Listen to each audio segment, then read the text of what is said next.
Hola amigos, bienvenidos a Planeta Conspirativo, aquí una vez más con todos vosotros. Hoy vamos a hablar sobre el vampiro de Highgate, uno de los vampiros más famosos que más bombo dio en la década de los 60, allá en Inglaterra. Pues nos tenemos que remontar al distrito londinense de Islington, en las inmediaciones de Highgate Hill, y que sepáis que podéis coger desde Londres un metro, desde la estación de trenes, y estáis ahí en 20 minutos. Un sitio fundamental para ir si os encanta, como a mí, el tema vampírico o la cultura gótica. Pues bien, decir que este cementerio de Highgate, que estaba ahí, fue un cementerio construido a mediados del siglo XIX para enterrar a las clases nobiliarias, es decir, a las altas clases sociales. Era un cementerio privado. Actualmente ya no se emplea como cementerio, sino que es un parque donde puede ir a pasear la gente tranquilamente desde mitad del siglo XX aproximadamente. Pues bien, como estamos diciendo, desde tiempos remotos se oían rumores de un vampiro.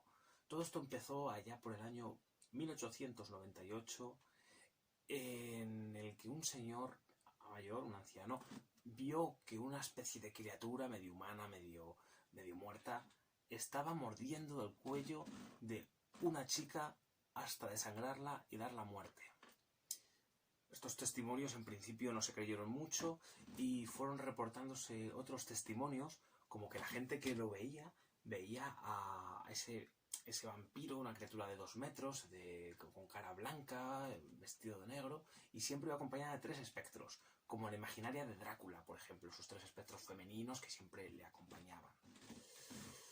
En un principio nos hicieron muchos casos de estas declaraciones hasta que llegamos al año 1923.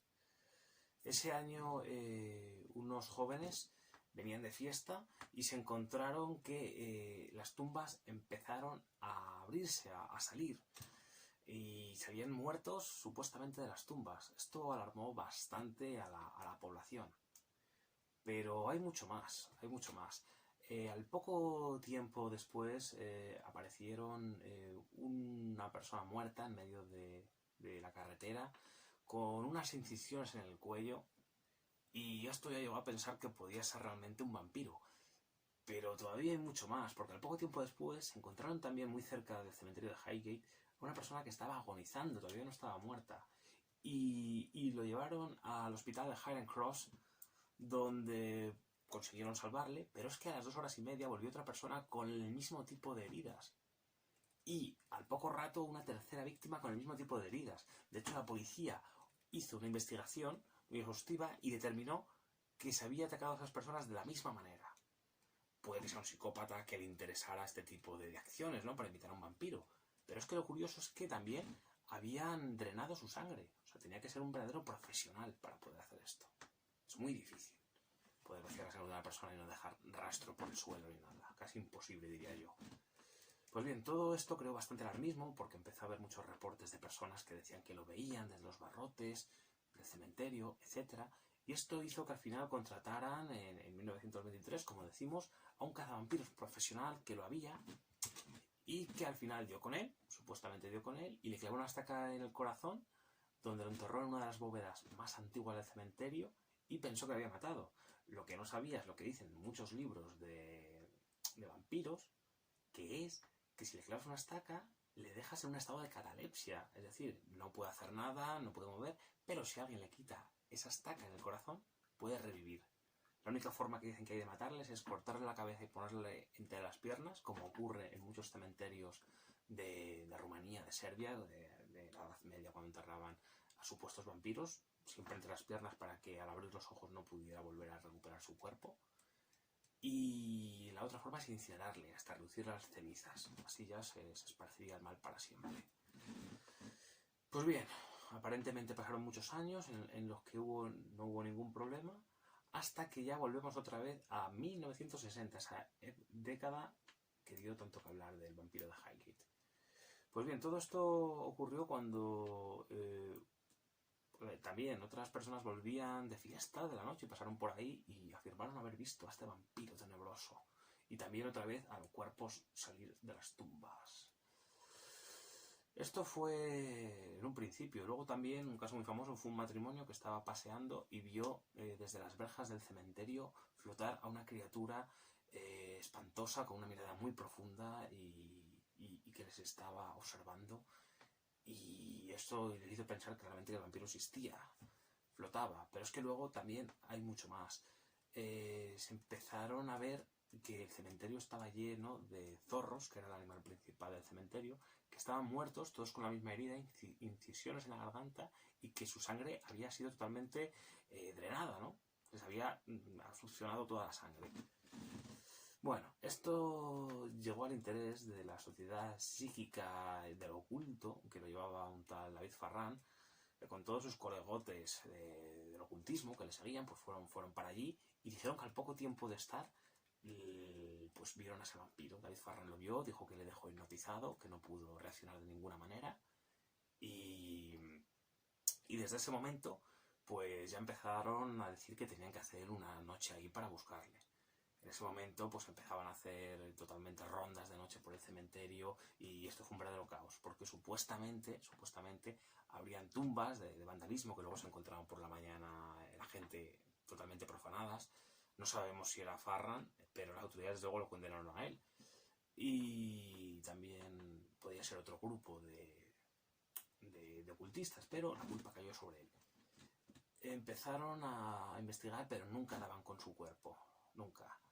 Hasta que en 1970 otro aficionado al oculto de la zona, que era nada más y nada menos que Sean Manchester, se creía la reencarnación de Lord Byron, decía que era descendiente de él, y este señor afirmó que no era un vampiro cualquiera, era un rey vampiro, llamado Rey Vampiro de Valaquia, porque era un noble que en su día, en esas zonas de Rumanía, practicó la magia negra y de alguna forma consiguió que su cuerpo no muriera del todo, fue un no muerto.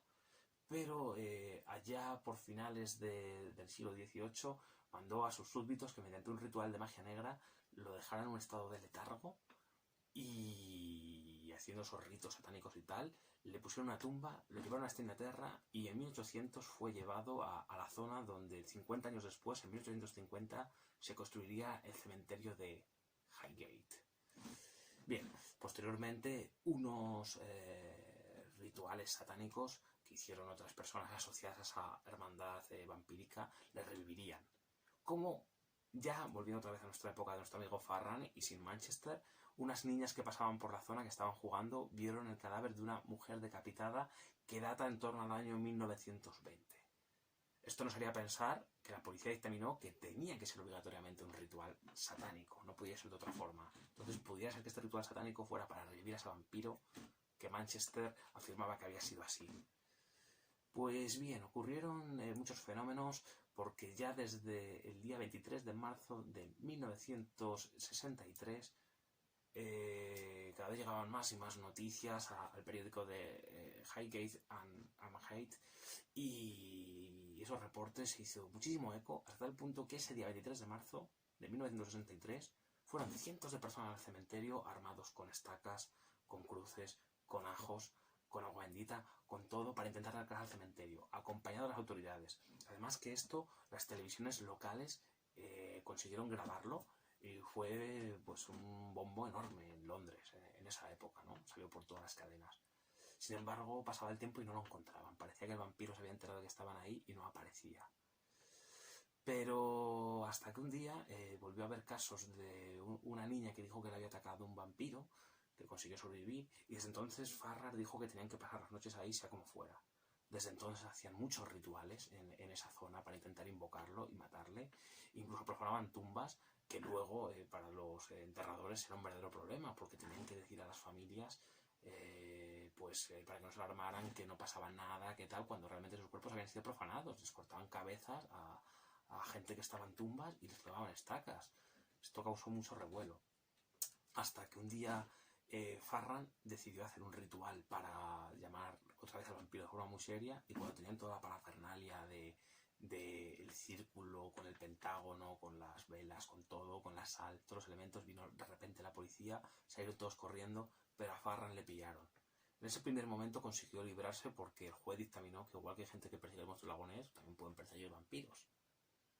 Pero al poco tiempo después fue detenido hasta una tercera vez, y la tercera vez ya las pruebas le le imputaron de que el caso de vandalismo, de romper tumbas, abrirlas, incluso degollar la cabeza y poner estacas, era cosa de él y sus secuaces. Por lo tanto, pasó 2 años en prisión. Sin embargo, si en Manchester parece que tenía más auge, más seguidores, tuvieron mucha disputa de quién casaba al vampiro, pero en un principio Manchester no daba con él tampoco, hasta que conoció a una chica que su novio Ken le dijo que estaba siendo poseída por el vampiro. Y efectivamente fue a ver a esta chica, vio que tenía 2 incisiones y que tenía un comportamiento bastante extraño. Estaba muy pálida, había perdido sangre, era bastante extraño. Y una noche se quedó con ella en su casa y vio que se despertaba y se iba al cementerio. En el cementerio se puso al lado de una catacumba y se quitó la cruz. Entró en ese momento dentro de la catacumba para llamar al vampiro, pero en ese momento consiguieron sacarla. Y vieron claramente que había 3 ataúdes vacíos. En ese momento Manchester puso ajos y cruces para que no pudieran volver a estar ahí. Sin embargo, los vampiros se dieron cuenta y tendrían otra guarida y no aparecieron. En un principio Manchester, como no hubo casos, pensó que realmente ya lo habían matado. Porque no podría volver a su ataúd y que moriría con la luz del sol y se desintegraría. Sin embargo, al año siguiente, en 1964, volvieron otra vez los reportes y en ese momento conoció a otra persona que decía que estaba bajo los influjos hipnóticos de él. Darnos cuenta que el vampiro tenía la capacidad de hipnotismo y consiguió estar con ella y decir que en el momento que la poseyera que la iba a seguir. En ese momento la siguió por la noche cuando se despertaba para ir al cementerio a que el Drácula le volviera a succionar o a dar nuevas órdenes, ese vampiro. Pero en el momento que estaba ya ahí en esa catacumba, le hizo entrar en razón, que volviera en sí. En ese momento la medium se dio cuenta y con ayuda de la medium, pues ya abrió el ataúd donde estaba. En ese momento sí estaba el vampiro descansando, vio que era un cuerpo totalmente joven, por lo tanto no podía ser alguien muerto, no presentaba ninguna forma de estar muerto, ¿no? Ni rigidez, parecía un humano totalmente normal, encima tenía sangre en la boca, como en las películas. En ese momento le iba a clavar la estaca, pero le dijo la chica que no lo hiciera, que podía tener problemas legales. Y en ese momento pues se dio cuenta de eso y además también sabía que la estaca solamente dejaba en estado de catalepsia, no moría del todo. Si alguien se llegaba a sacar, llegaría a revivirle. Entonces en ese momento la medium hizo una especie de conjuro, una especie de exorcismo y en ese momento pues consiguió darle paz. Después ya sí que le clavaron la estaca y para que no hubiera dudas de que muriera, le incineraron. Manchester dijo que el cuerpo quedó totalmente reducido a cenizas como en las películas. Y este fue el final del vampiro de Highgate. Actualmente hay gente que dice que lo ve, pero no se ha vuelto a reportar ninguna muerte ni ningún tipo de fenómeno extraño. Así que nada más, amigos. Esta es la historia. Decir que en 1985 Manchester sacó su libro El vampiro de Highgate. No tuvo ningún problema legal. Sin embargo, Farran sí. Farran ya hasta dice que no cree en los vampiros. Ya quedó totalmente fuera de combate, ¿no? Es un caso interesante. Yo pienso que no sé si era un vampiro, ¿no? Pero desde luego un ente sobrenatural que atacaba a la gente ahí. Eso es evidente. Y nada más. Espero que os haya gustado. Poner comentarios, darle al like, compartir con vuestros amigos. Creo que es interesante. Lo he contado de una perspectiva que creo que es distinta a la que se circula en otros vídeos. Y muchísimas gracias por vuestra ayuda, como siempre. Comentaros también, esto sí es importante, chicos, que yo aparte me dedico, tengo como hobby la guitarra, es uno de mis hobbies. Y bueno, por aquí voy a dejar mi canal, por si alguno lo queréis ver. Que también deciros que voy a dar clases de guitarra, quien quiera por Skype, ahora con esto del confinamiento, con los países de Latinoamérica que podéis salir, que sepáis que en España pues no podemos salir. Y tenemos que buscarnos la vida como podamos, ¿no? Porque sigue funcionando todo el tema de hipotecas, de todo. Entonces deciros que las clases son muy económicas, son a 6 euros la hora. Si hay cambio de divisa, pues sigue siendo a 6 euros lo correspondiente. Lo único que tendrían, si es de Latinoamérica, pues efectivamente los gastos que hay de envío pues también correrían a cargo de la persona, no mía. Si estáis interesados, chicos, ya sabéis, las clases son de 50 minutos, pero se pueden alargar 1 hora o el tiempo que sea. Yo estoy encantado de estar con vosotros y enseñaros cualquier cosa que queráis. Sin más, amigos, no me enrollo más con este comunicado y nos vemos en el próximo programa. Hasta pronto.